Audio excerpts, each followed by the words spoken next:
Yang penting kan hati. Ya salah. Memangnya hati yang pakai cadar jelek, hatimu bagus. Dia nggak sadar. Tolong, jika ada orang mengatakan yang penting hati, sebenarnya dia mengatakan hatinya yang pakai cadar kotor, yang bersih kayak hatiku ini loh.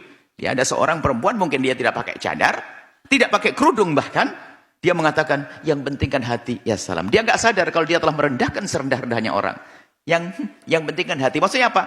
Yang benar tuh kayak saya, biarpun begini hati saya hebat. Mengaku hati baik itu dipikir baik. Dan dia nggak sadar begitu. Kalau memang Anda belum bisa mengenakan kerudung atau belum bisa pakai cadar, Anda tidak perlu merendahkan diri, ngadu kepada Allah, ya Allah, mudahkan aku untuk menutup auratku suatu ketika nanti, ya Allah. Minta kepada Allah, nggak usah pakai sombong. Kalau sombong nggak akan ditolong oleh Allah. Tambah dosa lagi sombong. Yang penting kan hati. Ya salam, yang penting hati. Dari dulu yang penting hati. Terus yang pakai cadar hatinya pasti busuk.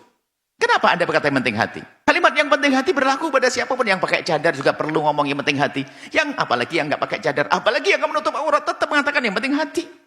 Tapi di saat dibandingkan ada orang pakai cadar kemudian dia tidak pakai cadar, atau orang menutup aurat dia tidak pakai aurat, lalu dia berkata yang penting kan hati. Maksudnya apa? Yang penting itu hati saya tuh, hatiku saya bagus, dia biarpun pakai cadar nggak bagus. Lah, kan kesombongan. Dan dia nggak sadar ngomong begitu, biarpun.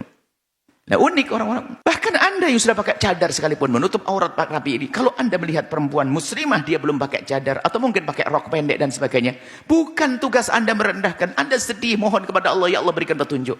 Mendoakan, merayu dia untuk bisa menutup aurat, bukan merendahkan. Yang enggak pakai aurat, yang enggak menutup aurat pun enggak boleh direndahkan, apalagi yang menutup aurat. Coba. Yang enggak menutup aurat enggak boleh direndahkan. Islam tidak mengajarkan kita untuk merendahkan. Perempuan itu apaan? Pakai rok pendek, celana pendek dan sebagainya. Itu merendahkan, enggak boleh. Akan tapi tanyakan hatimu wahai muslimah dan muslim, di saat Anda melihat wanita tidak menutup aurat, misalnya pakai celana pendek dan sebagainya, apa yang ada di hatimu? Sedih atau belum? Kalau belum sedih, enggak ada iman di hatimu. Lalu mohon kepada Allah, semoga Allah memberikan hidayah, petunjuk. Itu yang harus kita hadirkan.